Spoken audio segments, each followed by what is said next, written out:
All right, good afternoon, everyone, and welcome to the Adams Brothers Podcast. We are joined here this afternoon with candidate for U.S. Congress, Florida District House number 20, Mr. Elijah Manley.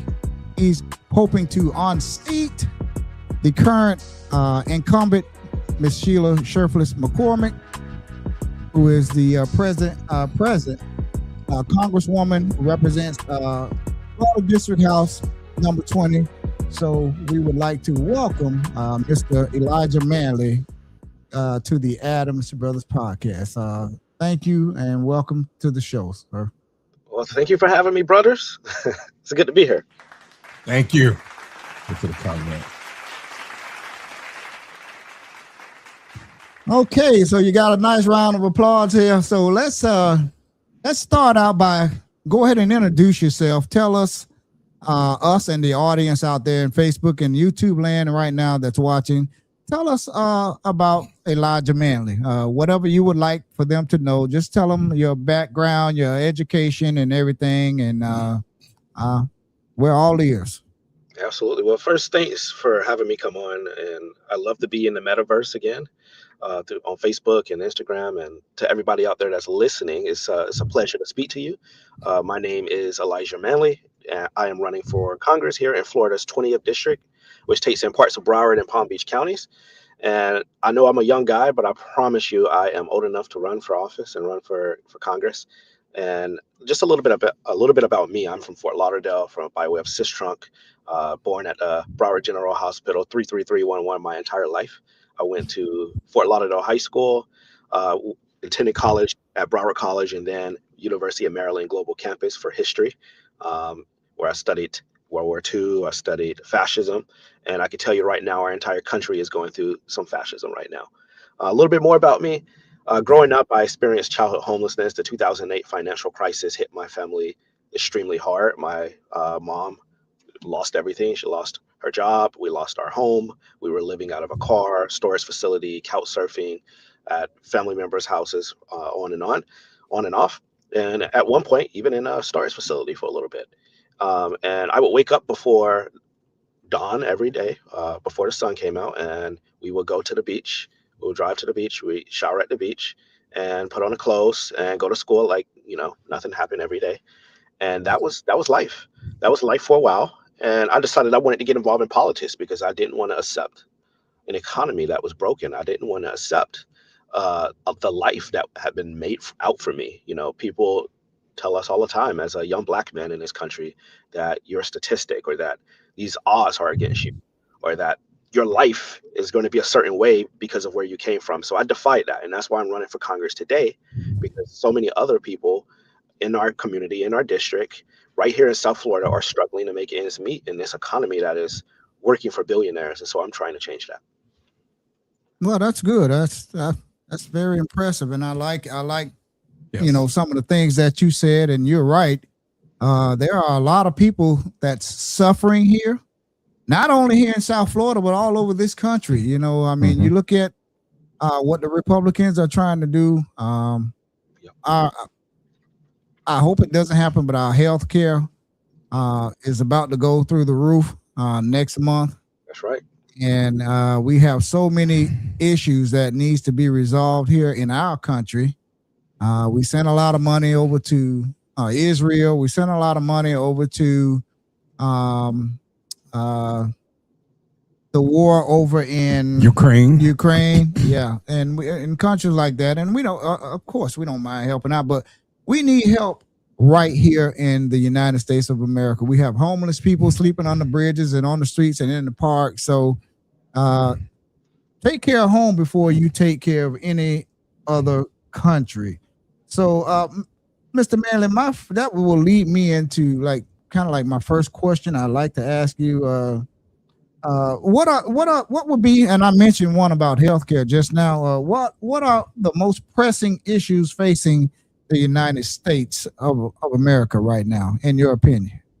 Well, I would say it's the cost of living crisis, affordability in general, and that encompasses a lot of things. People just can't afford to live in the communities they grew up in anymore. The cost of housing is going through the roof. Rent is going up. Property taxes going up. Property insurance is going up. The cost to build a house is going up. People's income is not keeping up with the inflation that we're seeing in the economy. People are still making the same wages that they were making 5 years ago. Meanwhile, the prices of groceries are going through the roof. To get a carton of eggs now is through the roof. To go and get some bread is through the roof. All the costs are going up, but everything is staying the same for everyone else. The wages are not moving. And so people are struggling in this country to keep a roof over their head. And they're struggling to pay the rent. They're struggling to afford groceries in this economy. So it's an affordability crisis in this country right now. And that, I think, is the number one issue affecting the country. People they're struggling. They can't make it in this economy anymore. The bank account balance is just not high enough to afford to live here in this community anymore. And we're being pushed out of our communities. We know that in the Black community. We know they're coming in and gentrifying or developing and building. Developing is good. I'm not against development, of course not. But people who have lived here and grew up in these communities for decades are being pushed out because they can't afford to stay in the home that they grew up in their entire life. Yeah, and that's true. And while we're talking about housing, what would you do if elected to bring down the cost of to make housing more affordable? What would you do? Yeah, so I think the first thing we can do, for Congress, is we need to make sure that the municipalities have the tools, the resources, the money that they need so that they're able to build more housing and build cheaper and affordable housing for people in the community. That's going to be important. But also partnering with people in the private sector and the nonprofit sector, people who are doing the work of economic development in the communities. So creating jobs. There are a lot of jobs that can be created with the construction of new homes, the construction of new places for people to live. So that creates jobs. That creates housing opportunities for people. The municipalities get the money that they need. I talk to elected officials all the time, and they're telling me, man, we need more money to be able to do what we need to do in a community. Like, we can't afford to pay our employees. The cost of these pensions are going up in some of the municipalities. So it's an affordability crisis all across the roof, all throughout the roof, all throughout this district and throughout the country. And we need a member of Congress who is going to, one, deliver the resources the municipalities need, work with the private sector to build housing in our communities. And I'll tell you, I know for example, in Fort Lauderdale, they've been doing a lot of building as well. And they've been building affordable housing. And I think the requirement should be, more workforce housing. I think that's important. A lot of people who are working in, especially the public sector, you have teachers that can't even afford to live in the communities that they're teaching in anymore. And so maybe the school district needs to turn some of these campuses into housing for teachers. They're talking about closing schools. Maybe some of these schools can also have places for teachers to live, more workforce housing for public sector employees, for firefighters and first responders who are in the community, for nurses and doctors and janitors who are out there working in public sector jobs in our hospitals and our schools, universities and colleges. They can't even afford to live here. I mean, they're working, they're working 40 hours, 60 hours a week, and they can't find any place they can rent, because the biggest issue I'm seeing with the housing crisis right now is people have to pay 3, 4, 5 times, 5 times the rent just to get into the apartment. They have to pay the application fee just to get denied. And if they do get accepted, they have to pay first, last, security, and maybe more, maybe 2 months of security. And then the last thing I'll say on the housing front, and this is something that I want to champion in Congress specifically, the number one issue I think affecting a lot of people here when it comes to housing is the eviction crisis. And when you are faced with an eviction, you oftentimes are dealing with that by yourself. You don't get no attorney. You got to just figure it out. You got 7 days to figure it out. Maybe you're thrown out or they get the default judgment. And so I think, and this is something I think can pass in Congress on a bipartisan in a bipartisan fashion. When you're faced with an eviction case, you deserve to have an attorney. You need an attorney to help you get through this. And I think public defenders can be helpful in several cases. Yeah. Yes. And one of our viewers said, let's not build cheaper houses. Let's make them more affordable. What do you say about that? I completely agree with that. Yeah. Robin Lilly. And I also wanted to ask you, Mr. Manley, just listening to you talking about being homeless in 2008 and living in a car and sometime a storage facility. How did that shape your thoughts on running for Congress right now? How did that shape your thoughts? Yeah, so I would say I never thought I would be sitting here running for Congress. I thought, a path had been created for me, and that was the path I was going to go through. If you have told me 15 years ago you'd be running for the United States Congress at 26 years old, I would have laughed. I would have said that's not even possible. But the experiences I went through shaped the way I see the world and the way I see government, because we're all taught to think of, poverty as just something that happens, right? And that government can't fix it and government can't play a role in solving these problems. I reject that notion. I reject the idea that government can't fix our problems. We're paying these taxes to the government, and the government has a responsibility to promote the common good of its people in this country. And growing up and experiencing that, and experiencing the fact that we had, government with all of this money, and I'm a kid. I didn't do anything wrong. I didn't do anything wrong, and I'm sleeping out on the street, and my family is out on the street while billionaires get richer. Realizing that at a young age, I couldn't just sit there and do nothing about it. I couldn't just say, I was forced to get into politics. This is not something like, oh, I'm interested in politics just for fun. I got involved with politics because I saw how broken the system was. I saw that without new ideas and people in rooms looking at the decisions being made by these policymakers and bringing newer and better perspectives to the table, then nothing would change. And running for Congress, it's important to have voices in Congress that have experienced poverty, that know what poverty is like, and not just looking at it from the standpoint of zeros and ones and statistics and numbers, like how much are we going to cut Medicaid and Social Security by and housing by. You need to see human lives. And when I'm in Congress, every cut that is made or every budget proposal that I get to take a look at and vote on, I'm looking at it from the perspective of somebody who has been homeless, who has experienced poverty. And when you bring that perspective to the table, it's so valuable. You can change a lot of minds. Congress is very absent with these perspectives because half of Congress are millionaires, and so they don't know. They just don't know, and many don't care.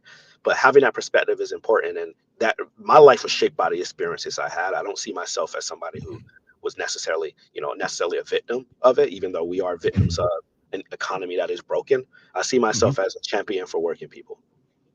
Okay, and you call Shelia Cherfilus-McCormick the Andrew Cuomo of Florida for being under investigation. It's no secret that she was accused of illegally funneling $5 million in FEMA overpayments to her company and to her campaign account. Also, Ms. Cherfilus had been under investigation by the Congressional Ethics watchdog since 2023, if I remember right. And I know, just listening to the news, she faces right now up to 53 years in prison if convicted, according to prosecutors. So I want you to speak more to that about calling her the Andrew Cuomo of Florida. Well, I'll start by saying it's very, very sad that our district is in the headlines for corruption. And it's unfortunate because we have good, hardworking people here in our community who are just trying to make ends meet, and they don't have a member of Congress that is working for them. And it's going to be very hard for her to fight for our needs if she's fighting off criminal charges and trial dates and plea bargains and all of this stuff. So, Andrew Cuomo, the parallels are just there, between two corrupt politicians. And she will have her day in court, and she's going to talk about herself. I'm going to talk about me because I know that what the people are looking for right now, they're not looking for any more corrupt politicians. They're looking for people who's focused on making their life better. That's what I'm focused on. She won't be able to do it. She won't be there. But I can be there, and I can be a voice for the community, because just driving down past the bus terminal, and you see people sleeping out there. You see people sleeping as you pointed out, under bridges, on park benches. They need somebody that's going to fight for them. And right now they don't have a voice. They don't have anybody that's really thinking about them. And so that has to change. And it won't change if we keep sending people to Washington who's going to continue with business as usual politics, who's going to continue embarrassing our community, because it's an embarrassment. It really is a national embarrassment that the Congresswoman is being investigated and indicted and charged with stealing money of us. Because remember, this is our money. This was our money she took away from her. Allegedly, she still has to have her day in court. So I wanted to follow up. Those are allegations for right now. Hopefully they're not true, but if they are, then they'll come out in court. But go ahead. She filed a defamation lawsuit against you, I believe, in September. Can you speak to that, or do you think in the end you will be exonerated of all of that of in that lawsuit? Well, I think it's for sure going to get thrown out because everything I said and that she sued me about were things that were verified by the FBI and the U.S. Department of Justice in their indictment. Their very long indictment. I think it was about 90 something pages in which they listed text messages, receipts, all these transactions and wires.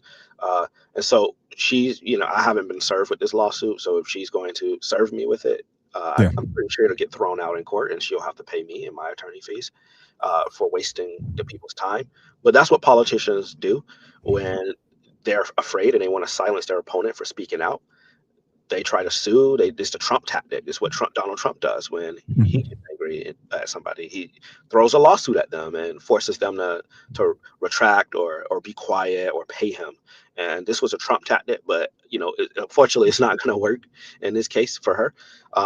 So I've been focused on the affordability crisis. I've been focused on the cost of living, while the Congresswoman is focused on protecting herself and, in this case, protecting herself from going to prison. Yeah, and I know you spoke a little bit on it. We had Trisha Patty Saunders Malik, and I know you spoke a little bit about the health insurance. And I know just listening to the news, Congress goes home today. Yes. So the higher premiums are set to come in in January, but Ms. Saunders wrote, and I know again you spoke on it. She came in late. What is your opinion in regards to the health insurance crisis we are currently facing? Example, the ACA bill. So it's a shame that the Republicans are giving up on their jobs right now, going home for the holidays, knowing that millions of people are going to lose their health insurance or have to pay thousands of dollars a month starting in January. My premium just went up, and I don't know how I'm going to pay for that on January 1st. It went up from $160 a month to about $900 a month premium. And I'm seeing worse premium statements coming out from people. People are posting on the internet, and I'm getting emails from people saying my premium is going to be like $2,200 a month. Don't know how I'm going to pay for that. And so the Republicans, they did that because, again, they want to give tax breaks to billionaires. They want to privatize everything. They want to destroy Obamacare, and they want you to pay more in healthcare so that billionaire pharmaceutical executives and billionaire healthcare executives could make more money in profits. That's all it's about. So it's really sad that that's happening. They should come back to work immediately. They should come back right now, and they should extend the ACA subsidies for another 3 years, like Hakeem Jeffries wants. He put the bill out there. It got some bipartisan support, but what Mike Johnson and the MAGA GOP in Congress is doing right now is saying, we don't care. We're going to go home for the holidays because we got government health care, but everybody else, we don't care. When January 1st come around, figure out how to pay for it. That's what they're saying. Free health care. They all get free health care, the top of the line health care for them and their families.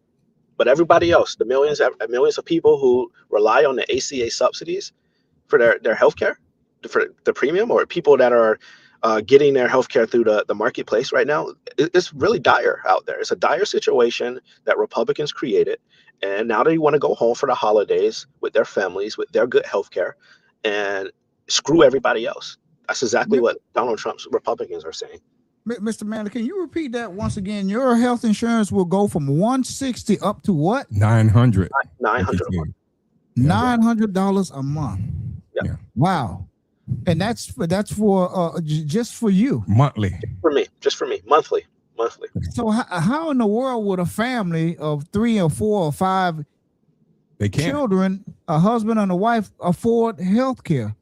They're gonna start going without health care, and then they're gonna start flooding the hospitals for care, and then the hospitals aren't gonna get paid. No, we're gonna pay it. The taxpayer's gonna pay it. They're not gonna pay the bill.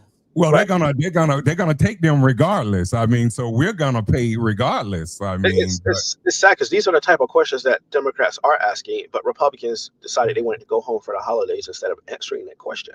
Of right. like you said, there's going to be a family of four. Some of these people are paying $2,200. Going to be paying $2,200 a month. You times that by 3 or 4 people. You Yeah. know, a husband, a wife, 2 or 3 kids, a family, and the family plans are going up too. There's no way people are going to be able to afford this. People are going to lose their insurance, and I think that's what Republicans want. Donald Trump wants people to lose their insurance so he can come in and ride on a white horse and pretend like he's here to save the day, like he always does, and he doesn't save the day. And it's going to be a bloodbath in the midterms at the ballot box. Yeah. It's going to be a bloodbath at the ballot box for Republicans. Well, and on that note, you mentioned Hakeem Jeffries, Congressman Hakeem Jeffries from New York. Would you support him to be the Speaker of the House if the Democrats win the House back in 2026? So I think it's just the midterms. Yes, if we win back the House, I expect us to have a Democratic Speaker. I do expect it to be Hakeem Jeffries. I may not align with the leader on everything, of course, but there's bigger fights, much bigger fights we're going to have on our hands in a Democratic majority, and holding Donald Trump accountable is going to be the most important. Mm-hmm. Wow. Okay, yeah. I'm still at awe. I mean, your health insurance is going to go up $740 just because these Republicans sat and did nothing. Yep, and I'm going to lose the healthcare because there's no way I'm paying $900 a month. Exactly, that's what I'm saying. How many more people that are thinking just like you? I can't afford that. That's going to put me out. That's going to put me out on the streets. You know. Well, you had some Democrats cave in too. Weeks ago, when they were holding out. So it's not just a Republican thing. I mean, it's more wider Republicans that are against it. But you had some 8 stooges. I call them the 8 stooges. Yeah, you had the 8. Yeah, the Republicans did a pinky promise and said, "Oh yeah, just open the government back up, and I promise in December we'll vote on a sub." Like, they're liars. Republican politicians are liars. I saw through the lie. The House Democrats saw through the lie.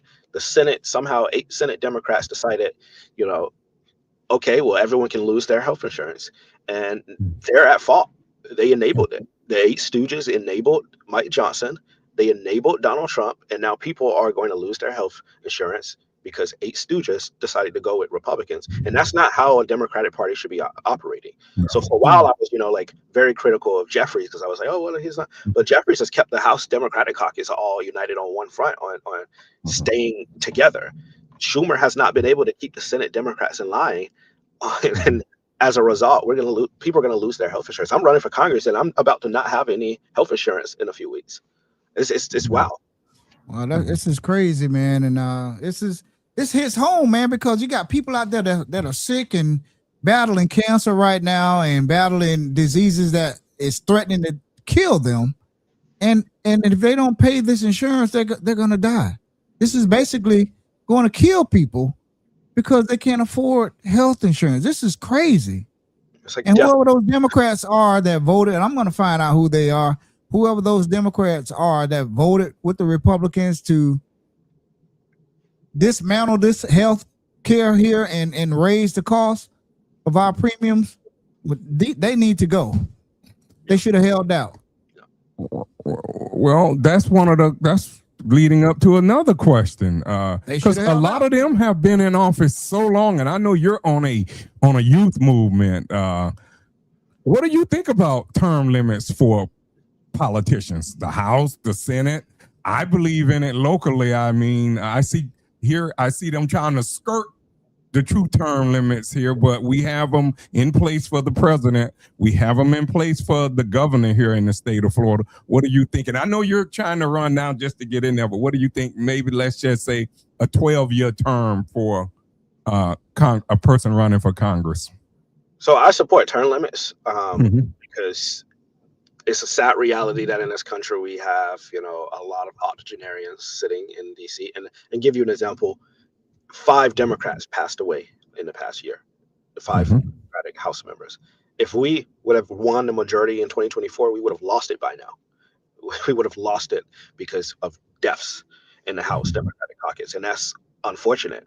Nobody can control when, how long they're going to live, and hopefully I can live a long life, but I don't think that I should put my constituents at risk because of I'm in, elderly in age, and I think there needs to be term limits. I think exactly what the term limits end up being. I think 12 years makes perfect sense. Otherwise, Yeah. you get career politicians who get in there, and like you said, the president has term limits. There's term limits for governors. There's term limits for our state legislature, for the state house and the state senate. There's term limits for local officials, and I Yeah. think it's fine to have some term limits for Congress too. Otherwise, we're going to end up in a situation where people are 70, 80, 90 years old in office, don't know why they're there, just there and dying in these seats when you have perfectly talented and capable young people running for office across this country or capable of holding these seats and doing the people's work. I don't plan on spending my entire life in Congress. When I'm in my 60s, the last place I want to be is in Washington, D.C. And Right. I want to be somewhere else.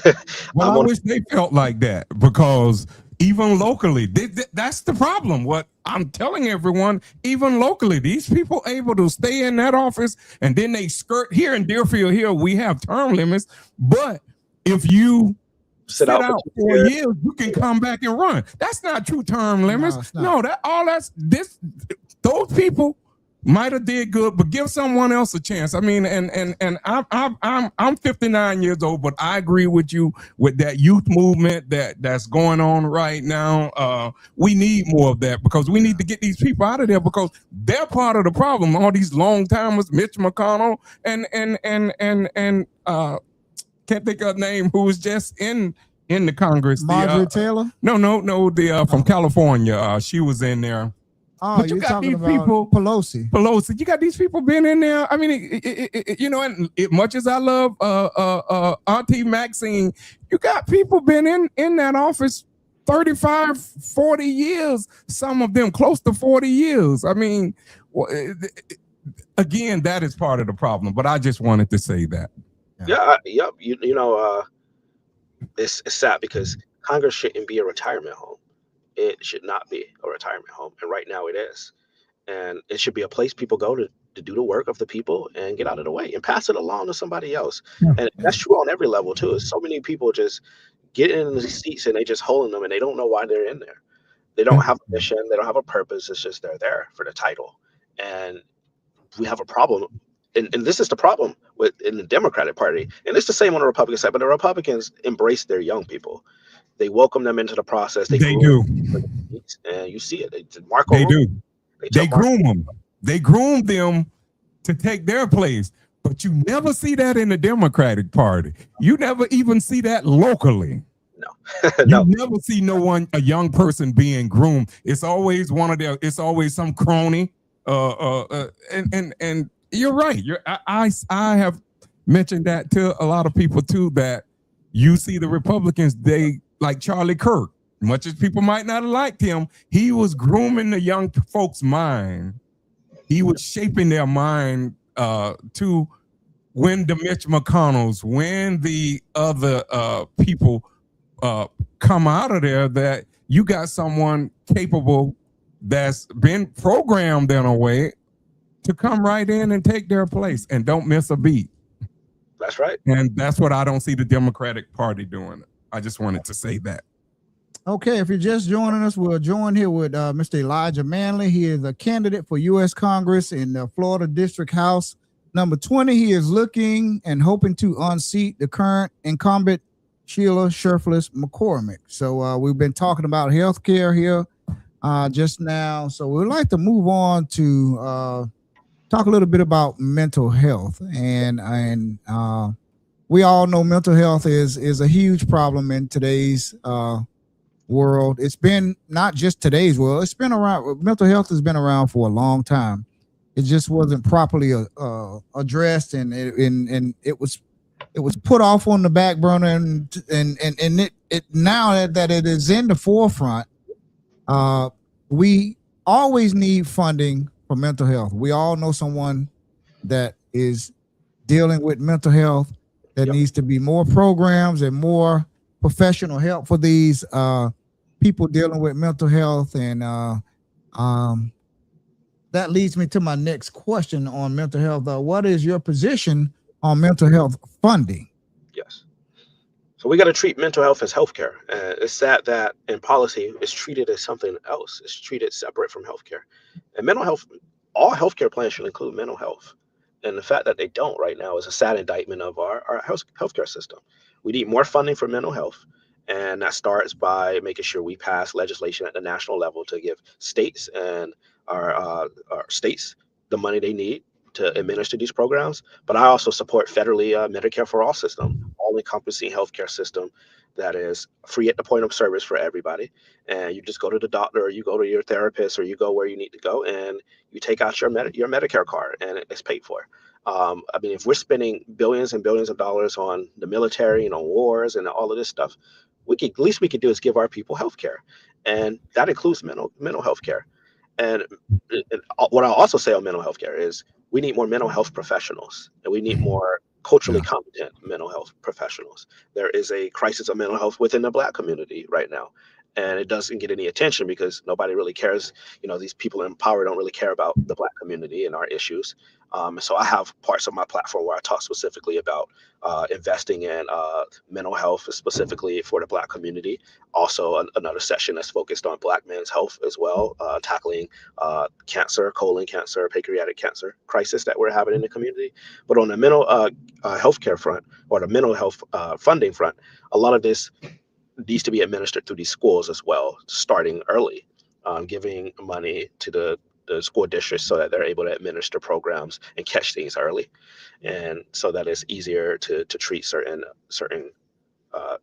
try to prevent these problems from happening. Because right now we have a very reactive mental health system, and we need to be a little bit more proactive, catch things early, and try to help people early on so that they're not suffering. Because maybe somebody ends up with a mental health issue, and they end up losing their job. They end up becoming homeless. They lose everything, and that's a person. That's still a human being, and they have a story. And so when we look at people sleeping under the bridge, or we see somebody who's homeless and who has a mental health issue, a lot of people push them off and like, oh my God, these are people, and these are people who maybe once had healthy lives and relationships and families, and maybe they lost everything. They had a bad day, they had a mental breakdown, or they didn't have the services they needed, and now they lost everything. And a lot of people are a paycheck or two away from homelessness, or maybe one breakdown away from losing everything. So the mental health crisis there's so many webs to look at this crisis through. And it's an economic crisis, it's a healthcare crisis, it's a crisis of a broken government that is not funding healthcare, and as a result, the people end up paying the price in the end. Yeah, and we definitely don't need a person that's having they're in a mental crisis, and we don't need people calling the police on a person that's in crisis, because a lot of times they end up getting killed and shot and killed, and that's not what we want. I know the police now, a lot of departments, they have mental health crisis teams that go out when there's a person in crisis, but we definitely need more funding for mental health here at the local level. Definitely here at the local level here in District 20, right here in Florida. So thank you for answering that question. And then and all of these questions keep leading back to healthcare. But if you have healthcare, I think you ought to go to the doctor right now and get you a full checkup, get you a physical, because the way things look right now, you won't be able to afford it starting next month. It's going to be with tough. Obamacare. People with Obamacare, that's going to go up as well. Yeah. And your prescription drugs is going to go up. Well, that's going to go up. You won't be able to afford the prescription drugs. You'll find yourself cutting the pills in half, trying to stretch them. So that leads me to my next question. How would you address prescription drug prices if you're elected to Congress. And I wanted to say one thing. If you listened to that speech last night, that crazy what question you're getting ready to answer? That was a crazy maniac speech, and that is Yeah. that is Trump every day. I saw it early this morning. I was watching it, and I was like, this man he's losing it. But prescription drugs. So the first thing for sure is capping prescription drug costs. Right now, the pharmaceutical company has free reign to just charge whatever they want for these drugs, and there's almost like little to no regulation.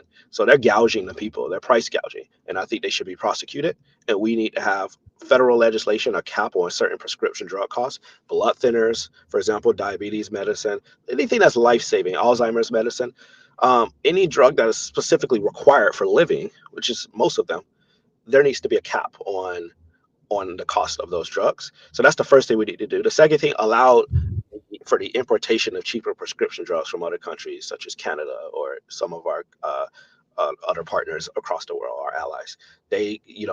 Why am I paying $2,000 for a vial of a medicine here when in Canada I can go and get it for $15, right? Mhm. That's ridiculous. It should be legal to import those drugs here to America, cheaper brands of the same medicine. And I know that there is for sure some bipartisan agreement on that. I just don't know why they haven't passed legislation on this. And I think that's because Big Pharma has a stranglehold over our politics, and they bribe politicians and keep them from doing anything on this issue. So cheaper prescription drugs for sure, stopping the price gouging. That's the first thing. And then we need to do some prosecutions. I think we need to start prosecuting some of these executives, because that is the only way you can really hold them accountable. Like giving them a fine or anything is not going to stop a billionaire executive from gouging the people. Mm-hmm. And what is your stance on campaign finance reform? Oh, I know we need that. We need that big time in this country. And speaking of that, we're in District 20, and we see one of the largest campaign finance crises in this country this year, in this cycle, with the Congresswoman. So we need to get dark money out of politics.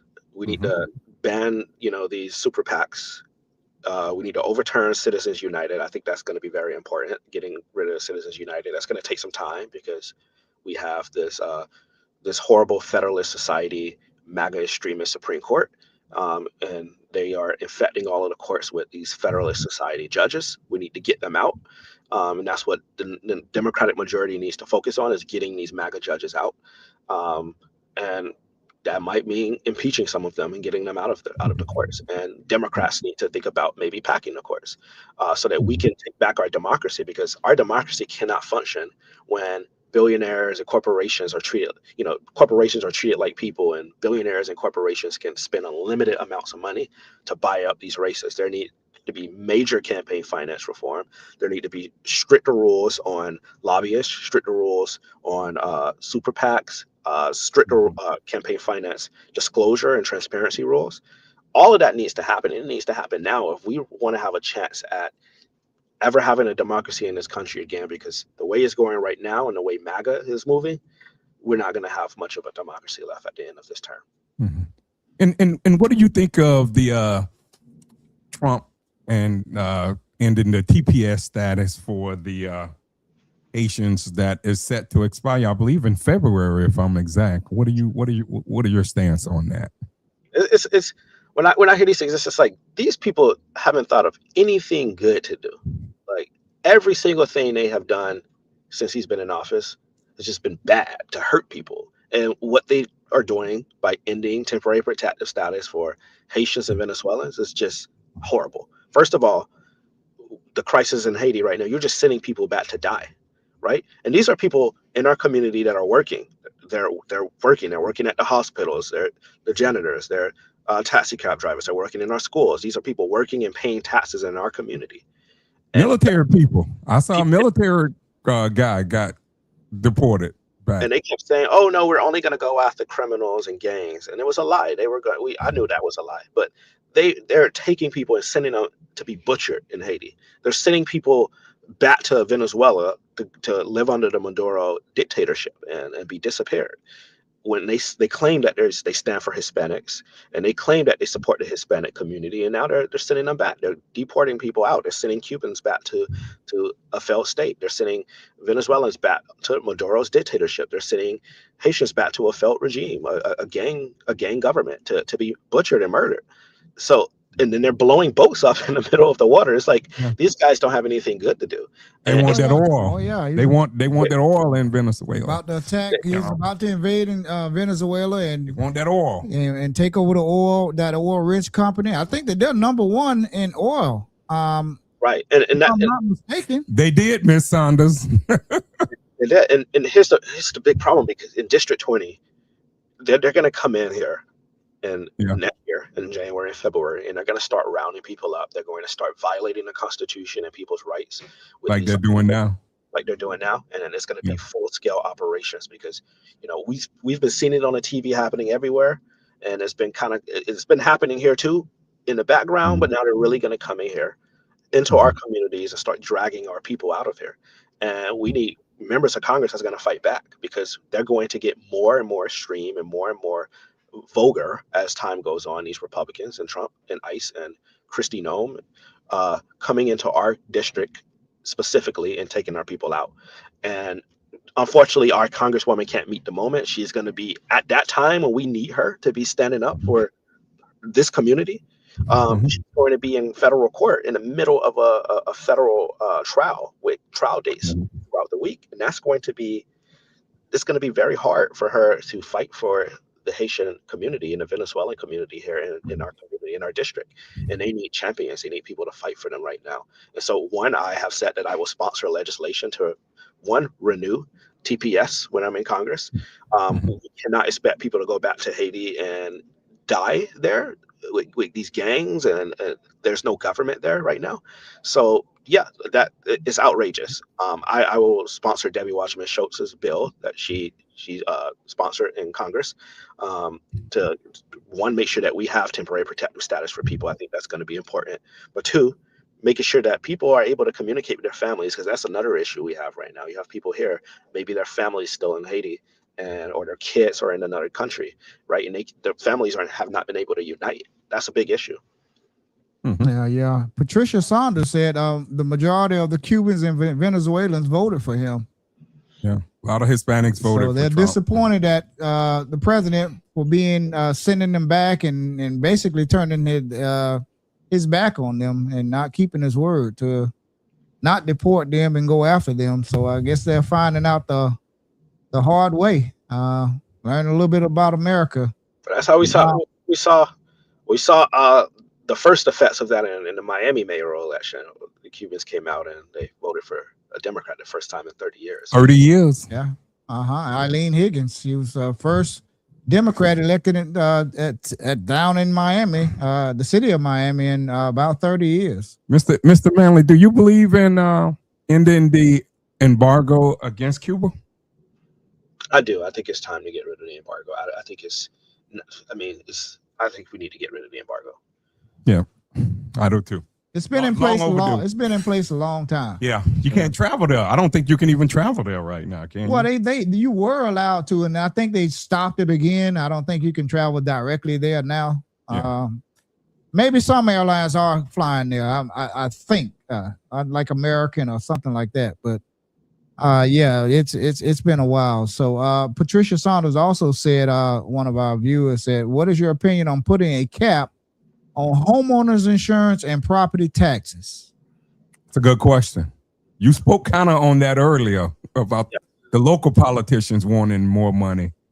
Yes. So definitely needs to be a cap on the insurance side for sure. Because right now in Florida, it's the wild, wild west. There's like no regulation, and they pay off the Tallahassee politicians to keep it that way. I think we should just start. I'm being real serious when I think we need a prosecutor, specifically an insurance prosecutor at the federal level, to start taking on these people, because what they're doing is criminal and there's no regulation. Very little regulation, and very little regulation happening on the federal level also. And in Florida, it's the wild, wild west with these insurance companies. Some of them are pulling out too, or they're saying it's uninsurable. unless you pay these exorbitant amounts. So I definitely think that needs to happen. On property tax, it's a tough question. I don't have all the answers there. I will be honest, but I know for sure we don't need to be paying property taxes. That's crazy. Abolishing property taxes is insane. That's what the Republicans are trying to do. And Yeah, that's what the governor. I think what Governor DeSantis is trying to do is, if you have a home that's homesteaded, paid off already, that means you're not paying for it, and you own the home right out. That home that you have homesteaded, you won't pay taxes on. Now, if you just bought a house and you're still making mortgage payments, I think, to my understanding, I think that's what he's trying to say. But still, that's going to be a loss in revenue coming into the local I government. don't think the local government. I don't think any of that money goes up to the state, but still, it's gonna. Yeah, like there's gonna be an impact. Well, you need to call the police. There's gonna be no 911 dispatchers. There's gonna be very few officers. There's gonna be anarchy. The wow. That the Republicans, they're supposed to be, tough on crime and keeping us safe. This crazy proposal is going to result in lawlessness, anarchy, and looters through our streets, stealing and robbing, because there won't be any police officers, there won't be any fire, because how are the cities going to afford to pay for this if they get all their money through the property tax? And you're saying half their tax base is gone. How are they going to get the money? We don't have an income tax. Well, that would be something they would probably that they're thinking of probably doing now. A state income tax now. That would be the Democrats. That would be horrible. % of the vote if they do that. That's crazy. Right. Yeah. I got this is one last question for you. How would you hold yourself accountable for the promises you're making, like right now, coming up to the campaign as a candidate?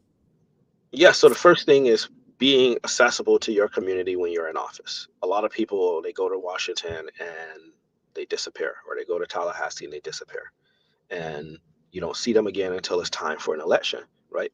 They're hard to get a hold of. They think they're, at this level and they don't have to talk to people. I want to be leveled with the people all the time. I'm just trying to go to DC to do the job and come back. I don't want to spend any time there. I want to be here with my people. So being accountable, holding town halls, being accessible to people so they can reach you. And if people ultimately think that I'm doing a good job, they will reelect me. If they think I'm doing a horrible job, I will hope will vote me out, run against me if they think so. And I think that's important. The leaders to hold themselves accountable to their communities, and for people to feel comfortable reaching out to their elected official. Is what I have heard is the individual that's in the office right now, her office is not responsive. And so I want people to tell me when I'm doing a bad job when I'm in office. I want them to say, if I'm lucky to get the title of congressman, hey, congressman, your office is nonsense. It's not working. It's not doing what it needs to do. And the job is to be essentially a customer service representative for your community in Washington, D.C. That's the job. And that is why I want to go to Washington, to be the representative for the people of District 20 and to be held accountable. And I have started holding myself accountable by in the campaign, how I fundraise. I'm the most transparent with where I raise my money from and what I believe. I have an entire platform on my webpage listing almost everything I believe in. Maybe a couple of things are not on there yet, but everything people want to know about where I stand on the issues on my website. Very lengthy platform. I wrote it. I wanted everybody to know. I didn't want to wait until after I was elected so people could figure out where I stand on the issues. I want them to know now, whether they agree with it or not. They have a right to know where I stand. And then they have a right to know where I'm getting my money from. Over 20,000 people from all over the country have donated to the campaign, small dollar donors. No, there hasn't been any, like billionaire Elon Musk or anybody lurking behind the scenes. No corporate money, no corporate PAC money. It's all been people. And that's how people can know that I will be listening to them, is because I'm taking my money from people and it's not coming from, these weird lobbyist people. And I saw you raised over $485,000. I think I was reading. Man, that's almost impressive. That is impressive. Yeah, almost 4. Yeah. We raised about just over $600,000 for the campaign. Next year, I imagine we'll raise close to $2 million. So, I know there's people thinking about getting in this race, but we are, we're doing the work, meeting people, going to the doors, communicating with the voters, and of course, raising the money that we're going to need to fight back. Those are some very good answers that you provided to us. You sure you haven't been in politics before? Because when we gave you those questions, man, you just blasted right off, and you just ready like you already know the answers to. We didn't give you the answers to any of our questions, and you sound like you're very well prepared to debate for a debate or to answer the questions of the people that's going to vote for you here in District 20 here. So I think you started out around 2017, right? Like running for office. Yeah. Well, I did my homework. I always do my homework on everybody that come on here. So. And you've never been elected to any office before? Nope. Well, you certainly sound like it. I can tell you that much, man. You certainly sound like you're a seasoned politician. So, that's it for me. Okay. So that's all of the questions. So now we're gonna turn it over to you, Mr. Elijah Manley, who's running for Congress in the U.S. Florida District House number 20. We're gonna ask you to look into the camera. Look into that camera right there in front of you, and on your laptop or your electronic device there, and tell the people of Florida House District 20 why they should elect you as the next U.S. Congressman. Right. Well, the first thing I want to say is think about the past few years in this district, what the headlines have been. Think about whether or not your life has gotten better or worse since Congresswoman Cherfilus-McCormick has been in office, and now with Donald Trump in office. Things seem bad right now, and that's because they are bad, because the economy is broken, and we don't have people in Washington, many people in Washington that come from our experience here in District 20. I've been through it. I've lived through homelessness. I've lived through poverty. I'm a regular guy running for office. I'm not somebody that's just sitting here trying to get a seat in the title. I've been through this stuff, and I'm a regular person, and we need more regular people in Congress. And the promise that I can make to people, I can't promise that I'm going to accomplish everything that I'm running on, but I can say the promise that I can make to people is that I'm going to listen. I'm going to be accountable to this community, to this district. And I want the people to know that they have a fighting champion in me, because I have been through it. I've been through the valley. I know what the darkness looked like, but I also know that on the other side of that, there's promise and there's light. And I know that we're going to get through that. We're going to get through all of this that we're in right now, that we're dealing with, the fascism, the Republican nonsense that we're seeing in Washington, and the nonsense that we're seeing right here in the district. We're going to get through that. And it's not just about how bad things are. It's about what we're going to do to make things better. And I don't want to focus on just how bad everything is. I want us to know that we're going to do something better. We're going to do something different. And we're going to build a majority that focuses on making life affordable for you, making sure that you can afford your groceries, making sure you can afford to keep a roof over your head with the rent, making sure you're not paying out of your pocket for these absorbent amounts for the healthcare premiums, and for your healthcare, that you have healthcare as a human right, that you're able to thrive and live in the communities that you grew up in, and you don't have to move. And so that is the vision that we need in District 20, and that we need to send to Washington, because that is the vision that's going to make our lives better. And that's why I'm in this, only to make life better for everybody else, not to get rich, not to hold a title, to get in, make life better for everyone else, and then get out and go live my life. How old are you, Mr. Manley? May I ask you? Right? You're 20. How old are you? 26. 26. For about 2 more weeks, and then I'll be 27. 27. And Miss Patty Saunders said, yes, he is very knowledgeable to be so young. So, man, you sound like a very seasoned veteran, man. You're off to a very good start, man. And we really enjoyed I want to stay one. this interview here with you. Two things. Do you think you think people will try to hold your age against you in running for office? Because I know my generation and above always, for some reason, seems to hold things against the younger generation. I don't know why. I'm trying to break that cycle myself. I think there are definitely going to be some people that might have reservations. And look, I understand, right? Like you got this young kid coming around and he's saying, I'm going to do all of this change. And, you know, he never held office before and all of these things. But I think it's a good thing. I think it's a good thing to have something fresh and new. And it's not the first time we've had somebody so young, you know, in office. Biden started out pretty young. You know, some of our other politicians, even some of the ones here locally. I mean, I look here and I'm like, some of these folks got in office in their 20s. Yes, they did. It's a really good thing. Some people are going to use the age, but I think about the content of the person's character, what they stand for, what they believe in, and what they're going to do for you. Yes, and can you come back? We would love to have you back right before the election. I know it's going to be busy. I know you're going to be out stomping. But we would love to just have you come back because I know it's early. The election is in November. But we would just love to have you come back. Not like this here, but just come back and just say something to the people before that time, before November.